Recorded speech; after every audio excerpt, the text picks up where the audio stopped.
Seja com todos os irmãos, amém. Como é bom, reunidos para adorar o nosso Senhor, cantarmos louvores a Ele, somente para Ele. Isso me faz lembrar, certa vez, um dos pastorados mais difíceis que tive, onde a igreja não era ensinada a cantar, e certa vez, costumeiramente na liturgia, a igreja só cantava 2 hinos, e eu fui um pouco ousado e coloquei mais 2, o conselho me chamou a atenção. Disse, mas por quê? E o argumento é porque Jesus, quando celebrou a ceia, cantou 1 hino. O problema das nossas traduções. A realidade é que na palavra de Deus, quando Jesus celebrou a ceia, na língua grega, ele inodiou, ou salmodiou. Na Páscoa, os judeus cantavam pelo menos 5 ou mais salmos, porque eles cantavam um Halel, do Salmo 113 ao Salmo 118. E quando tive o privilégio, dado por Deus, de voltar para esta igreja, não mais como membro, candidato ao ministério, mas como pastor, eu me senti em casa, não somente por desfrutar da comunhão dos santos, mas também por encontrar uma igreja que gosta de cantar. E cantar louvores ao Senhor. Na realidade é o que nós vamos fazer por toda a eternidade, ouvindo as pregações de Jesus Cristo e louvando o nome de Jesus Cristo. Então, mais uma vez nós nos reunimos e cantamos louvores ao Senhor. E é bom que sempre nos esforcemos e aprendamos juntos a cantar para Cristo e dar o melhor para Ele. Não somente com o nosso canto, mas com tudo o que somos, com tudo o que temos. Deus seja louvado por isso. Hoje nós vamos estudar no Evangelho de Mateus, capítulo 16. Eu convido vocês a localizarem comigo. Estamos caminhando e chegamos ao capítulo de número 16. E cada passagem é uma lição. E diversas doutrinas são extraídas apenas de um evangelho. Isso me faz lembrar novamente outra história, agora não minha, mas da situação clara e real dos nossos irmãos perseguidos, cristãos perseguidos. No momento ou no período da chamada cortina de ferro dos países do leste europeu, onde as Bíblias elas quase não chegavam lá e quando chegavam com dificuldade, era comum os cristãos dividirem pedaços da Bíblia, porque eles não podiam ter a Bíblia inteiramente ou em sua inteireza, pois ter a Bíblia era a condenação certa a campos de concentração e até mesmo a morte. Recentemente, falei isto pela manhã, 33 cristãos, irmãos nossos da Coreia do Norte, foram sentenciados por aquele louco ditador daquele país sofrido à morte, simplesmente porque são cristãos. E tem gente ainda que no Brasil defende o ideal socialista, o ideal de uma Cuba, o ideal de resgatar um leste europeu. Eu acho que os cristãos deveriam orar e pedir a Deus que isso nunca chegue aqui, porque os passos que o nosso país tem dado têm trazido problemas sérios, não somente para a nossa nação, mas consequentemente trarão para as igrejas de Deus. Mas se isto for vontade do Senhor, para que pela perseguição nós sejamos purificados, que seja assim feita a vontade do Senhor. E me fez lembrar então a história de um pastor em uma região daquelas do leste europeu, que quando a cortina de ferro caiu, e então os cristãos do ocidente tiveram acesso, os cristãos livres, àqueles irmãos, ele contou que passou 22 anos de seu ministério pregando apenas em um capítulo do livro de Atos. Vocês já pararam para pensar nisso? E aquela igreja por 22 anos foi alimentada pela palavra por apenas um capítulo. Quantas lições, sempre retiradas de uma fonte inesgotável, que é a palavra de Deus. E aqui, estudando juntos já por um bom tempo o Evangelho de Mateus, nós percebemos quantas lições são apreendidas. E o Espírito então nos ilumina a mente e o coração e nos ensina, nos instrui, nos consola e nos edifica. Nós vamos estudar hoje o capítulo 16. E o capítulo 16 é interessante porque, mais uma vez, os religiosos dos dias de Jesus, não reconhecendo a sua messianidade, ou seja, não reconhecendo ser ele o Messias prometido, o Cristo de Deus, novamente o enxotaram e o empurraram para fora do reino. O empurraram para fora da Jerusalém, da Palestina, de Israel, e Jesus novamente fora forçado a estar entre os gentios. Cumprimento profético, o povo rejeitou. Ele veio para os que eram seus, mas os seus não receberam. Mas a todos quantos o receberam, deu Jesus a estes o poder de serem feitos filhos de Deus, a saber, aos que creem no seu nome. Então, Mateus 16, vamos ler inicialmente versículos de 1 a 4. Eu convido vocês, meus queridos irmãos e irmãs, para que leiam comigo, juntos, a palavra do Senhor. Vamos lá. Aproximando-se os fariseus e os saduceus, tentando, pediram-lhe que lhes mostrasse um sinal vindo do céu. Ele, porém, lhes respondeu: chegada a tarde, dizeis, haverá bom tempo, porque o céu está avermelhado. E pela manhã, hoje haverá tempestade, porque o céu está de um vermelho sombrio. Sabeis, na verdade, discernir o aspecto do céu, e não podeis discernir os sinais dos tempos? Uma geração má e adúltera pede um sinal, e nenhum sinal lhe será dado, senão o de Jonas. E deixando-os, retirou-se. Oremos ao Senhor. Ó Senhor nosso Deus, santo é o teu nome. Tu és santo sobre toda a terra e reina sobre todo o universo. És o Senhor da igreja, que é teu povo. E aqui, Senhor, estamos mais uma vez reunidos com o propósito de te louvar e de te adorar. Abençoa-nos. E nesta hora tão importante, ponto culminante, central deste culto, momento em que nós ouviremos o Senhor falar, ajuda-nos, abrindo os nossos olhos, fazendo-nos enxergar a gloriosa verdade em Jesus, abrindo os nossos ouvidos, para que com atenção possamos ouvir a maravilhosa palavra de Jesus. Abençoa-nos, ó Deus. Nós oramos em nome de Jesus. Amém. Amém. Nós temos então aqui o início do capítulo de número 16, onde mais uma vez os religiosos dos dias de Jesus se aproximam dele. Mais uma vez, eles se aproximam com o objetivo de prová-lo. A palavra tentação aqui não é aquela que se assemelha à do diabo quando tenta nos fazer pecar. É no sentido de provar mais uma vez a Jesus, tentar tirá-lo do sério, a sua paciência.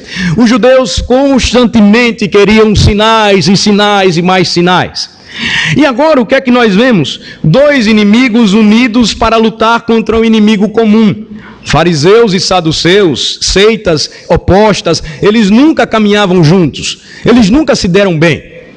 Mas agora eles estão diante de um homem que eles acreditam ser uma ameaça para a religiosidade deles, para a falsa religião que eles tentavam sustentar, substituindo a pura e santa palavra de Deus.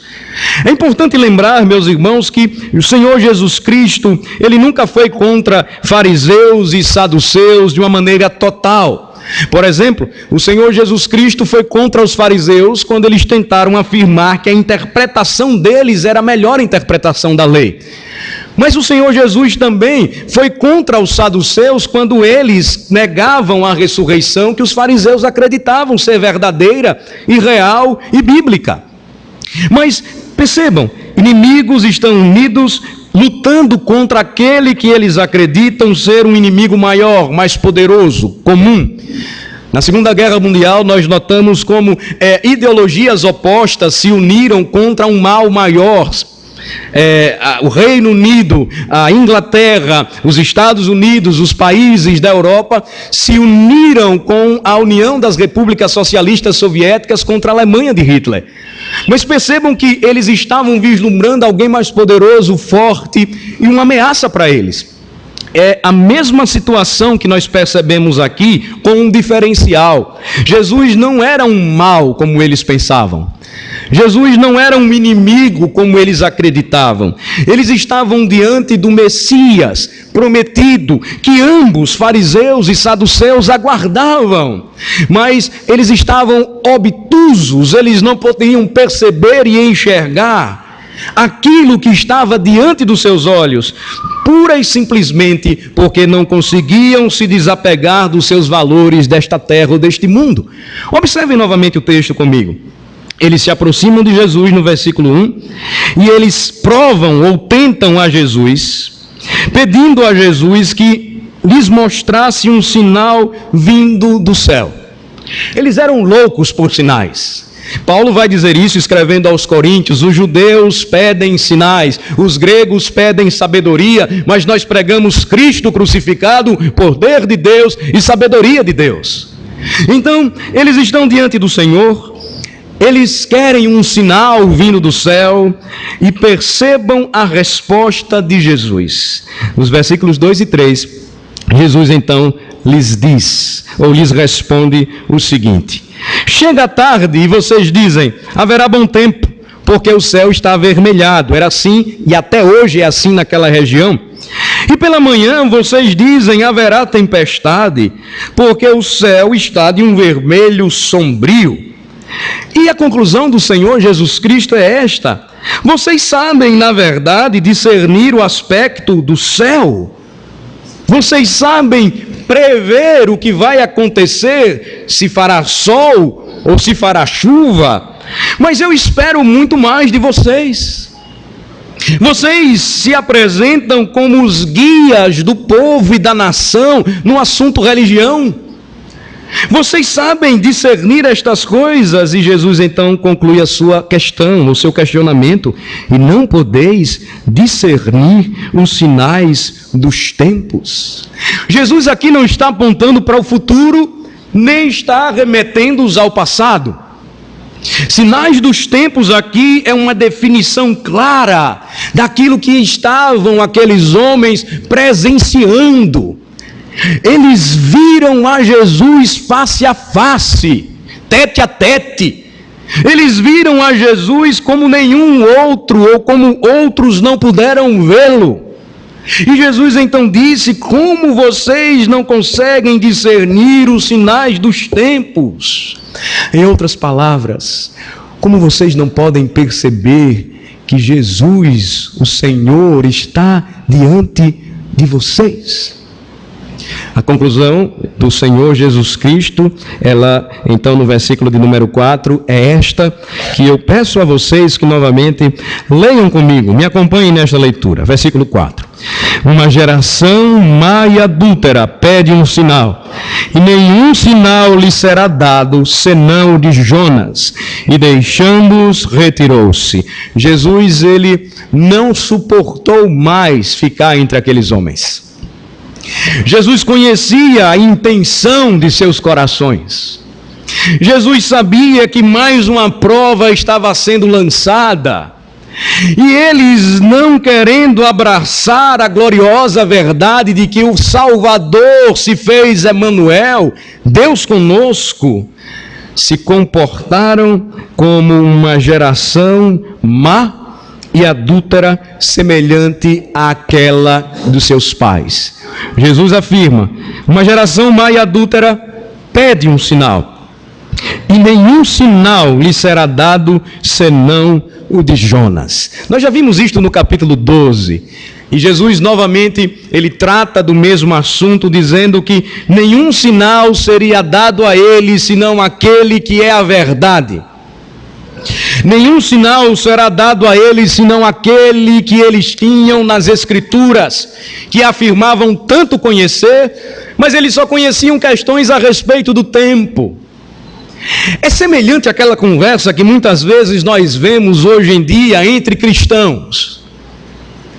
Eles conversam de tudo, eles sabem falar de tudo, eles são tão vazios quanto ao conhecimento da Bíblia que quando se encontram, e eu acho que isso não acontece entre nós, a conversa sempre é: está fazendo sol, né? Parece que vai chover. É aquela conversa rasa e de um nível raso que não sobe e não se eleva a questões superiores, celestiais e espirituais. Jesus então está dizendo que não seria dado outro sinal senão o de Jonas, e ele está se referindo à figura do profeta que passou 3 dias no ventre do peixe e ao terceiro dia ele ressurgiu. No final do terceiro dia, ele ressurgiu nas praias de Nínive. Sinal claro de que ele ficaria submerso por um tempo e depois ressurgiria, e aquela visão feita ou contemplada pelos ninivitas mudou toda a história de uma geração de homens impiedosos. Imaginem, Jonas saindo do ventre do peixe, vomitado por ele às praias ou nas praias dos ninivitas. Que situação é aquela? Um homem sendo cuspido ou vomitado por um peixe imenso, enorme. Não sabemos se foi uma baleia muito grande ou recentemente um daqueles canais que falam sobre natureza, animais e todo esse fenômeno maravilhoso, mostrou a foto de um mergulhador ao lado de um tubarão-baleia. Ele parecia um alfinete. O tubarão poderia engoli-lo normalmente, perfeitamente. Mas mais do que isso, ser engolido e sobreviver. Jonas então sai nas praias de Nínive, todo melado, e ele começa rapidamente a pregar. E quando ele prega, qual a reação? O sinal é visto, a verdade é anunciada.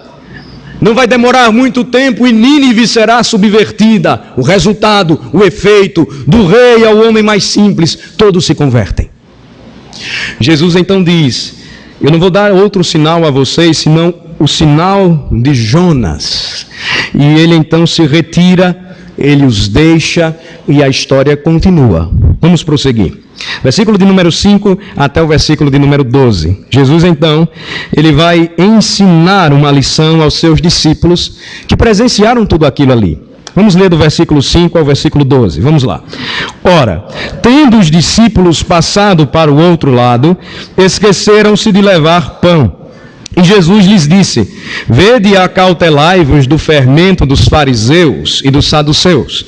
Eles, porém, discorriam entre si, dizendo: é porque não trouxemos pão. Percebendo Jesus, disse: por que discorreis entre vós, homens de pequena fé, sobre o não terdes pão? Não compreendeis ainda, nem vos lembrais dos 5 pães para 5.000 homens, e de quantos cestos tomastes? Nem dos 7 pães para os 4.000, e de quantos cestos tomastes? Como não compreendeis que não vos falei a respeito de pães? E sim, acautelai-vos do fermento dos fariseus e dos saduceus. Então entenderam que não lhes dissera que se acautelassem do fermento de pães, mas da doutrina dos fariseus e dos saduceus. A explicação é dada por Jesus. Depois daquela conversa e, eu diria, enfrentamento de Jesus contra os religiosos de seus dias, o Senhor então, ele passa para o outro lado, e o evangelista Marcos vai mostrar e registrar que ele segue para os lados de Cesareia de Filipe. Mateus vai falar disso a partir do versículo 13. Ele mais uma vez vai para a terra dos gentios, porque em sua própria região ele veio para o que era seu e os seus não receberam. Então os discípulos passam para o outro lado, eles se esquecem de levar o pão que sobrou. Aquele pão que foi multiplicado por Jesus e que sobrou bastante, muitos cestos, sobejou. Jesus multiplicou para sobrar. É como festa de crente. Festa de crente é aquela que tem comida em abundância. Nem sempre os crentes são educados, nós sabemos disso, e acabam comendo, põe no bolso, põe na bolsa e leva. Isso aí não é o que Jesus ensinou. Mas festa de crente sempre tem comida à vontade. Ninguém sai reclamando de festa de crente. Comeu e bebeu e se fartou e disse: que bênção, que coisa boa. Mas os discípulos esquecem, não levam pão. A missão deles era dura, eles tinham que caminhar bastante. Jesus tinha ministério a cumprir. Eles se esquecem, e neste ínterim, Jesus diz o seguinte, no versículo 6, tenham cuidado, vejam bem, tenham cuidado, cautela com o fermento dos fariseus e dos saduceus. Os discípulos então não compreenderam o que Jesus falou e disseram: Jesus deve estar chateado porque a gente trouxe ou nós esquecemos o pão. Não trouxemos pão. E percebendo Jesus que eles estavam brigando uns com os outros, trouxe o pão, você deixou, eu esqueci, devíamos ter levado. Jesus olhou para eles no versículo 8 e disse: por que vocês estão discutindo entre vocês, homens de pequena fé, sobre o não terdes pão? Olhem para o sinal. Os fariseus e os saduceus estavam pedindo um sinal. Eu acabei de lhes mostrar recentemente um sinal. E ele claramente vai citá-los. Vejam que Jesus, ele nunca faz isso para a sua própria vanglória. Jesus, ele sempre evita mostrar aquilo que faz. Para os saduceus e os fariseus, ele disse: eu não vou dar nenhum sinal para vocês, senão o sinal de Jonas, ou seja, está aí para quem quer ver. Não é igual obra de político, que eles botam outdoor, televisão, gastam bastante com propaganda e não fazem nada. Jesus fazia e fez muita coisa. Mas para os discípulos era diferente, ele queria lhes ensinar. E então, no versículo de número 9, ele diz: vocês ainda não compreenderam, vocês se esqueceram dos 5 pães que alimentaram 5.000 homens e suas famílias. Vocês se esqueceram dos cestos que vocês carregaram, do que sobrou.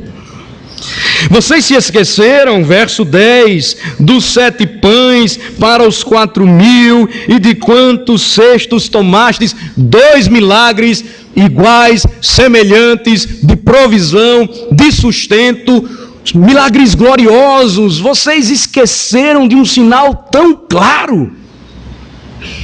E aí, para fazê-los pensar, e este era um método judaico importante de ensino, Jesus então, no versículo 11, ele diz: como não compreendeis que não vos falei a respeito de pães? E ao invés de dizer: olha, eu estava me referindo ao que os fariseus estavam me pedindo, ele repete as palavras iniciais: cuidado, acautelai-vos do fermento dos fariseus e dos saduceus.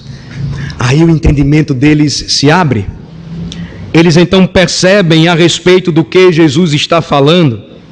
E o versículo 12, então, que eu peço que vocês leiam comigo novamente, mostra que pela palavra de Jesus e pela instrução de Jesus, os entendimentos então, eles se tornam claros. Não é a palavra do pastor, não é aquilo que o pastor tenta dizer com tanto esforço, procurando linguagem. Às vezes o pastor sai tão desanimado porque ele diz: o meu sermão foi ruim. E lá na porta o irmão vem: pastor, o senhor trouxe a palavra que eu precisava e eu fico sem saber o que dizer, porque eu sei que o meu sermão foi ruim. Eu não estudei o suficiente, eu não entendi o suficiente o texto. Mas os entendimentos se abrem. Não é pela verve do pastor, não é pela linguagem do pastor. Os entendimentos, então, eles se abrem pela palavra de Jesus. Versículo 12, vamos ler. Então, entenderam que não lhes dissera que se acautelassem do fermento de pães, mas da doutrina dos fariseus e dos saduceus. Jesus explicou, a gente entendeu. Fermento na Bíblia, sempre a maior parte ou as maiores referências sempre são ligadas a algo ruim, a algo que, se colocado e misturado, vai estragar tudo, leveda toda a massa. Fermento aqui é uma referência não somente nesta passagem, mas em outras passagens, à doutrina dos homens, à tradição dos homens, aquilo que tenta substituir a palavra de Cristo e cega os entendimentos e veda os olhos dos homens. Os discípulos então compreendem que o que Jesus falou não é que eles tivessem cuidado com o fermento dos padeiros, fariseus e saduceus, mas que eles tivessem cuidado com a doutrina deles. Eles estavam diante de Jesus, Jesus veio para o que era seu, mas os seus não receberam. Agora nós caminhamos um pouco mais e chegamos em uma das passagens mais belas das Escrituras Sagradas, do versículo 13 ao versículo de número 20.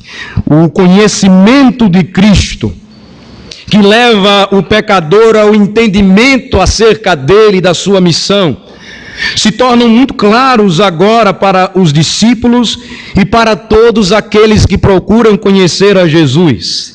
Liberta os homens da sua ignorância, liberta os homens dos seus grilhões ou cadeias de falsas doutrinas ou ensinamentos. O conhecimento de Cristo faz com que o pecador saiba de fato quem ele verdadeiramente é. Vamos ler juntos os versículos de 13 a 20. Vamos lá. Indo Jesus para os lados de Cesareia de Filipe, perguntou a seus discípulos: quem diz o povo ser o Filho do Homem? E eles responderam: uns dizem João Batista, outros Elias, e outros Jeremias, ou alguns dos profetas. Mas vós, continuou ele, quem dizeis que eu sou? Respondendo Simão Pedro, disse: tu és o Cristo, o Filho do Deus vivo. Então Jesus lhe afirmou: bem-aventurado és, Simão Bar-Jonas, porque não foi carne e sangue que te revelaram, mas meu Pai que está nos céus.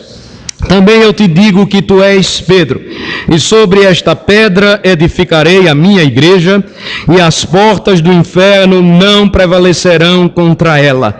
Dar-te-ei as chaves do reino dos céus. O que ligares na terra terá sido ligado nos céus, e o que desligares na terra terá sido desligado nos céus. Então advertiu os discípulos de que a ninguém dissessem ser ele o Cristo.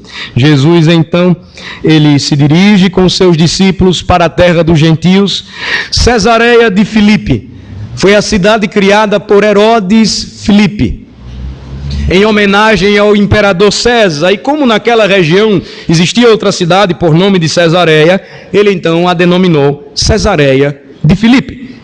Jesus ele vai para lá, e chegando lá, ele dirige uma pergunta pertinente, importante a seus discípulos.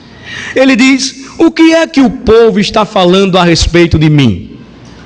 Porque os fariseus estão constantemente querendo sinais, eles não estão vendo o Cristo. As multidões estão seguindo e acompanhando a Jesus por aquilo que ele faz, por aquilo que ele é, por aquilo que ele prega e ensina. E Jesus então, ele se dirige aos seus discípulos, aqueles mais íntimos e próximos, os 12 que ele levou para Cesareia para treinar e preparar, e lhes pergunta: quem diz o povo ser o Filho do Homem? Ele usa um termo que tanto era esperado, profecia de Daniel, mas também que era um termo que tinha um sentido ambíguo. Podia estar o Senhor Jesus se referindo a esta profecia, ou Jesus estava apenas se referindo como um filho de Adão? Que diz o povo ser o Filho do Homem? E vejam a resposta dos discípulos: Senhor, estão dizendo muita coisa, estão falando muita coisa por aí. Uns estão dizendo, Herodes, e começou a espalhar isto, que o Senhor é a ressurreição de João Batista. João Batista teve a sua cabeça cortada por anunciar o caminho do Messias. E logo quando Jesus começou a pregar, o rei ficou com muito medo e ele disse: não é possível, João Batista ressuscitou dos mortos. Então, Senhor, alguns estão dizendo que tu és João, outros estão dizendo que tu és Elias. Lembrem-se que Elias ele não viu a morte. Elias foi tomado pelo Senhor com o seu carro e os seus cavaleiros. Assim Eliseu o viu e gritou. Elias não viu a morte. Então os judeus esperavam um ressurgimento de Elias preparando o caminho do Messias. Jesus, estão dizendo que tu és Elias. E outros estão dizendo que tu és Jeremias. Alguns estudiosos do Antigo Testamento e da tradição do Novo Testamento acreditam que entre alguns judeus se acreditava que Jeremias voltasse para preparar o caminho do Senhor. Veja, tudo muito confuso. E Jesus ele trouxe consigo características semelhantes à do profeta Jeremias. Ele tinha uma palavra dura ele tinha uma palavra segura, ele tinha uma pregação forte contra os religiosos de seu tempo, mas ao mesmo tempo ele tinha uma palavra terna, doce, cheia de amor para com os pecadores, e ele carregava em si a figura do sofrimento. Senhor Jesus é o servo sofredor de Isaías 53. E alguns então estavam associando com o ministério de Jeremias. Jesus, estão dizendo que tu és João Batista. Outros acreditam que tu és Elias. Outros Jeremias, e tem mais. Alguns acham que tu és algum dos profetas. Um profeta que se levantou aí. Todo mundo está pensando muita coisa a teu respeito, meu Senhor. Jesus prossegue a sua investigação. E no versículo 15 ele diz: e vocês? Mas vocês, ele continua, o que vocês dizem que eu sou? A pergunta que Jesus ainda hoje faz aos corações daqueles que ouvem o seu evangelho: o que vocês dizem a respeito de Jesus? Quem ele é para vocês? Ele então se dirige aos discípulos, ele faz esta pergunta, e Pedro então, representando o colegiado apostólico, Pedro sempre o impulsivo, Pedro sempre o resolvido, Pedro sempre o que toma a frente, Pedro aquele que, quando todos se espantaram e acreditavam ser Jesus um fantasma que pairava sobre as águas, ao ouvir a voz de Jesus disse: manda que eu vá até aí. E ele andou por sobre as águas. Sim, Pedro. Pedro então responde e diz: tu és o Cristo, o Filho do Deus vivo. A palavra de Jesus abre o entendimento daqueles homens. Eles passam a compreender, e de maneira progressiva, crescente, o Cristo se torna real e verdadeiro para aqueles homens. E o que deve nos chamar mais a atenção é a resposta de Jesus a Pedro e também aos demais discípulos. Leiam comigo o versículo 17 mais uma vez. Vamos lá. Então Jesus lhe afirmou: bem-aventurado és, Simão Bar-Jonas, porque não foi carne e sangue que te revelaram, mas meu Pai que está nos céus. Jesus Cristo então olha para Pedro e ele diz: bem-aventurado és, Simão, filho de Jonas. A palavra Bar-Jonas foi transliterada para a nossa língua portuguesa, mas Bar quer dizer filho de. Bartolomeu, filho de Talmai, já aprendemos isso. Bar-Jonas, filho de Jonas. E ele diz: bem-aventurado és, Simão, filho de Jonas, porque não foi carne e sangue que revelaram a você esta gloriosa e eterna verdade, mas meu Pai que está nos céus. Abram comigo João capítulo 1 e façamos uma inserção aqui, uma observação neste assunto aqui, neste tema. João capítulo 1, vamos para lá.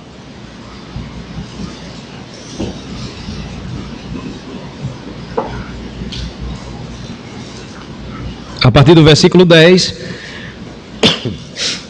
nós lemos que o verbo, a palavra, assim Jesus é conhecido nas Escrituras, estava no mundo, o mundo foi feito por intermédio dele, mas o mundo não conheceu.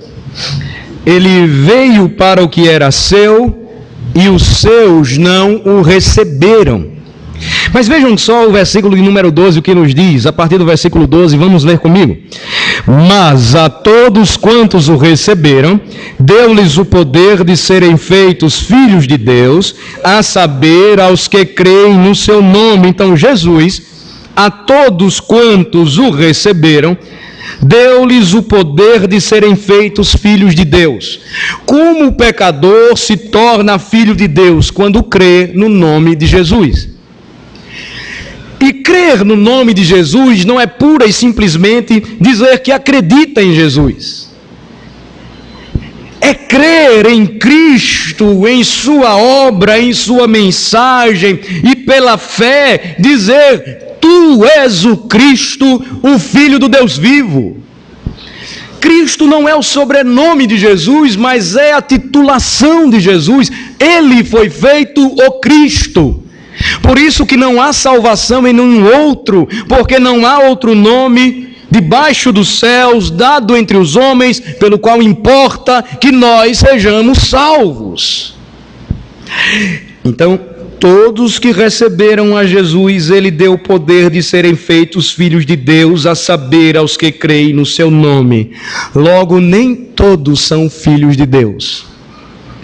É uma verdade contundente, forte, mas nem todos são filhos de Deus. Criaturas, seres humanos feitos à imagem e semelhança do Senhor, mas pela queda, pelo pecado, o homem se tornou inimigo de Deus. O homem se tornou semelhante a fariseus e saduceus que com a sua religião, ideias e doutrinas acredita ser Jesus um inimigo. Suas leis acreditam estes homens serem afrontosas contra aquilo que eles acreditam ser a verdade. Mas todos que recebem a Jesus, crendo em seu nome, se transformam em filhos de Deus. Mas isso não acontece porque você e eu somos melhores e mais inteligentes do que os demais. Porque nós nascemos com o bumbum virado para a lua, berço de ouro. Não. Versículo de número 13 dá uma solapada naqueles que acreditam que tem alguma coisa boa em si para conseguirem o direito de se tornarem filhos de Deus. Versículo 13, vamos ler. Os quais não nasceram do sangue, nem da vontade da carne, nem da vontade do homem, mas de Deus. O entendimento então se abre e Simão, filho de Jonas, faz uma declaração de sua fé. Quando o Senhor abre os céus para ele, e o seu entendimento então lhe faz enxergar aquilo que os fariseus e os saduceus não conseguiam ver. Um dos principais fariseus, perseguidor da igreja de Cristo, precisou cair na estrada de Damasco, ficou cego e não enxergou mais nada nessa vida, para que depois, retiradas as escamas de seus olhos, pudesse então se tornar Paulo, pregador do Evangelho de Jesus. Aquele que anunciaria a sabedoria e a justiça de Deus em Cristo Jesus. O Senhor então diz: você é verdadeiramente feliz, Simão, porque não foi carne e sangue, ou seja, não foi o homem que te ensinou isso. Não foi o homem que revelou a você estas coisas, mas meu Pai que está nos céus. Estudando com a classe de catecúmenos, a classe daqueles que estão se preparando para o batismo, e também irmãos que desejam se tornar membros da igreja, tratávamos sobre interpretação da Bíblia, estudo da Bíblia. E uma pergunta eu lancei para eles, para que nós debatêssemos e discutíssemos. A pergunta era esta: se é possível que um homem não convertido pudesse chegar ao mesmo entendimento da palavra que um homem convertido. Então alguns disseram: não, é impossível, pastor. E outros disseram que sim. A resposta é: se alguém pega a Bíblia como um livro literário, utilizando as ferramentas corretas, ele vai chegar às mesmas conclusões acertadas que eu e você. Ele vai conseguir, com sinceridade e honestidade, estudar a história de Jesus e até pregar sobre isso. Mas a sua visão espiritual só se tornará clara. A palavra só vai fazer arder o seu coração. As verdades do Evangelho só farão este homem dobrar os joelhos no chão. Cristo só se tornará real e ele poderá dizer: tu és o Filho do Deus vivo. se o Pai Celestial revelar estas coisas para este homem pecador. Por isso que é comum muita gente passar pela igreja, ouvir sermões, conhecer muita coisa sobre a Bíblia, conhecer muita coisa sobre a doutrina da salvação, e mesmo assim não ser salvo. Por isso que é possível homens ensinarem e pregarem gloriosos sermões, e até como jumentos ou jumentas falarem a Balaão e converterem pessoas, mas chegando à morte não se dirigirem aos céus, mas comparecerem diante do juízo divino e queimarem por toda uma eternidade no inferno. Porque só quem abre o entendimento, quem faz com que o homem compreenda a verdade e o leve a afirmar com a mente, mas também com o coração, a confissão de Simão Pedro, só quem pode fazer esta obra é o Senhor. Só Ele pode revelar esta verdade. Esta verdade, ela não se revela por meio de carne e de sangue. Mas aí, depois da declaração de Jesus, ele afirma nos versículos 18 e 19 de Mateus 16, observem comigo. Ele continua e diz: também eu te digo que tu és Pedro, e sobre esta pedra edificarei a minha igreja, e as portas do inferno não prevalecerão contra ela. Aqui nós não precisamos ter medo de dizer que Pedro, neste e entre outros aspectos, ele teve proeminência. Ele tomou a frente. Ele foi bem-aventurado por, liderando os apóstolos, fazer esta declaração. Mas não há nenhuma pretensão petrina aqui de Pedro se colocar como alguém acima dos seus irmãos. Ele era um com eles, igual a eles. O mesmo Pedro que fez esta declaração foi o mesmo Pedro que pregou no dia de Pentecostes, mas foi o mesmo Pedro que foi enviado pelos demais irmãos apóstolos com João em missão. Foi o mesmo Pedro que, repreendido por Paulo, foi quando ele estava agindo de maneira diferente com judeus e gentios.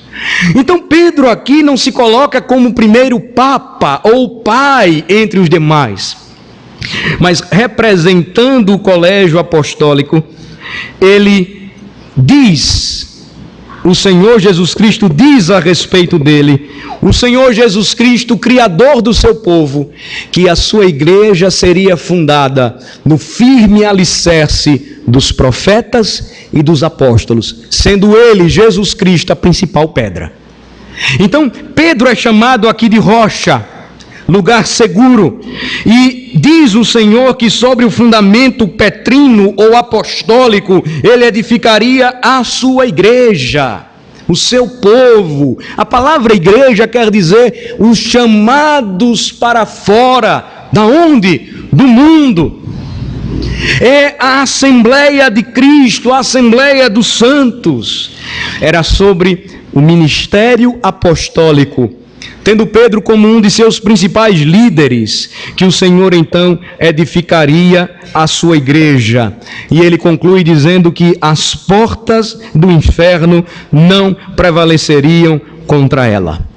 Às vezes, irmãos, nós somos tomados por muitos temores, principalmente quando nós desejamos fazer a obra de Deus, quando nós queremos avançar, quando nós começamos a observar os ministérios caminhando bem, quando a igreja é desafiada e responde, e animada cresce, e demonstra toda a sua força e pujança na graça de Cristo, na misericórdia de Cristo. Às vezes nós somos tomados por temores, quando o inimigo tenta assaltar a nossa fé. Quando as fofocas, as dissensões e as divisões elas surgem, quando os melindres tomam conta dos corações, ou como o diabo que falou logo após ao mesmo Pedro, nós começamos a duvidar do avanço do reino e acreditar que não vai dar nada certo. Jesus Cristo nos lembra em sua palavra que todas as vezes que estes temores tomarem conta do nosso coração, lembremos de suas palavras santas. Ele se dirigiu para Simão e disse: também eu te digo que tu és pedra, rocha, e sobre esta rocha o ministério de vocês que pregarão a minha mensagem, eu edificarei a minha igreja. E falando a respeito das hostes demoníacas, o que conclui o Senhor Jesus? E as portas do inferno não prevalecerão contra ela. As armas dos cristãos, elas não são carnais. As armas do cristão são estas: a Bíblia, palavra de Deus, espada do Espírito, a oração, uma igreja que caminha de joelhos, ela é triunfante. Os sacramentos, a igreja que demonstra fidelidade e amor a Cristo, não negligencia os sinais que Ele entregou ao seu povo, batismo e santa ceia. Comunhão, a igreja caminha bem, unida e perseverando na mesma doutrina dos apóstolos. E sabe qual é o resultado de tudo isso? É a plena certeza de que as portas do inferno jamais prevalecerão contra o povo de Deus, contra a igreja de Deus. Portanto, irmãos, não devemos temer. Jesus Cristo já nos ensinou isto. Não devemos temer, mas devemos ser fortes e corajosos. E escrevendo à igreja de Esmirna, o Senhor Jesus mesmo disse: ser fiel até a morte, e dar-te-ei a coroa da vida. Finalmente, versículos de número 19 e 20. O Senhor então, neste ministério apostólico, o ministério da igreja de Cristo, Ele afirma que daria a Pedro as chaves do reino dos céus. O que ligasse Pedro na terra seria ligado nos céus, e o que fosse desligado na terra também seria desligado nos céus. Mais uma vez, notem que Jesus adverte os seus apóstolos para que ninguém dissesse ser Ele o Cristo. Ele não precisava disso. Jesus seria revelado ao mundo através do Pai. E Ele nunca buscou holofotes, publicidade, divulgação de seu nome.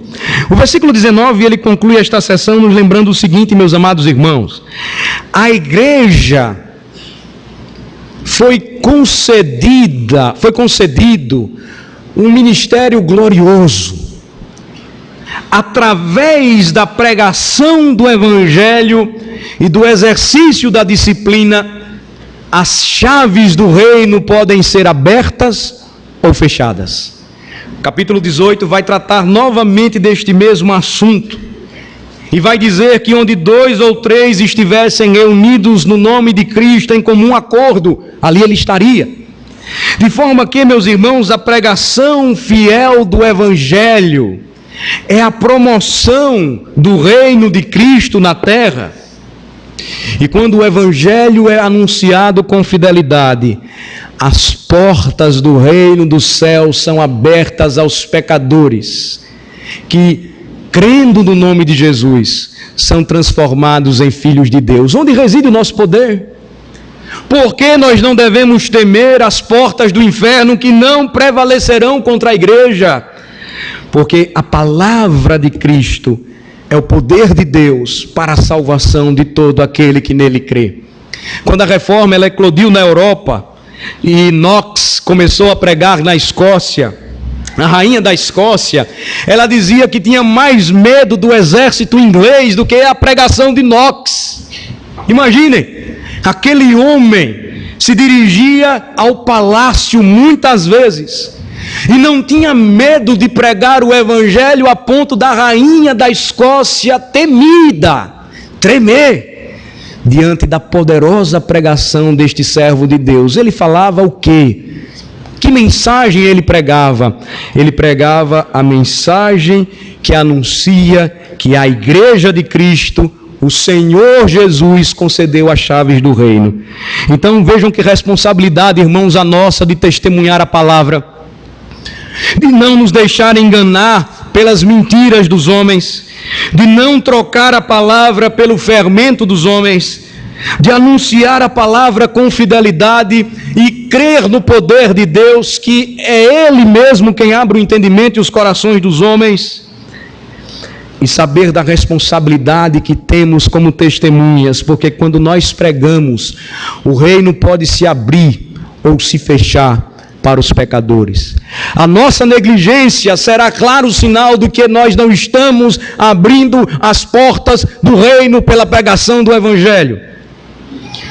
A nossa negligência em corrigir os impenitentes e discipliná-los também é prova de que nós não estamos cuidando da noiva de Cristo e deixando-a suja e imunda. O Senhor Jesus Cristo, Ele nos chama esta noite a esta profunda reflexão, meus amados irmãos e irmãs. Nos chama a olhar somente para Ele. E o sinal que os homens devem ver e crer é o único e está em Cristo. O Senhor nos chama a observarmos para a declaração feita por Pedro e que esta seja a declaração de todos os crentes. Eu torno novamente a mesma pergunta para vocês: quem é Jesus para você? O que ele significa? O que você pode dizer a respeito dele? Por que você se afirma crer em Jesus, continua longe da sua mesa? Porque você, se diz filho de Deus, é semelhante àquele filho que não dá satisfação nenhuma ao seu pai e só vem no dia para comer e depois vai embora. E a sua vida, e o seu testemunho, e a sua dedicação, e o seu sangue, e o que você tem que fazer pelo reino. Quem é Jesus para você? É a pergunta que nós devemos fazer nesta noite, na certeza de que a igreja de Cristo, edificada sobre o firme fundamento dos apóstolos e profetas, ela continua a ser erguida. Cada um de nós somos pedras espirituais na construção deste reino. E quando o medo tentar tomar conta do nosso coração, lembremos que Cristo é aquele que edifica a sua igreja e as portas do inferno jamais prevalecerão contra ela. Oremos ao Senhor. Ó Senhor, nosso Deus e Pai, Teu é o reino, o poder e a glória para todos sempre. Mais uma vez, ó Senhor, a Tua palavra foi anunciada e nós somos desafiados a um viver santo e compromissado com Cristo, para Cristo e por Cristo. Não precisamos de sinais, porque o nosso Cristo, Ele já veio. A Sua palavra é suficiente para nós. Ele viveu, morreu e ressurgiu por nós. Nós Te louvamos, ó Senhor, porque não foi carne nem sangue que revelaram para nós estas verdades gloriosas.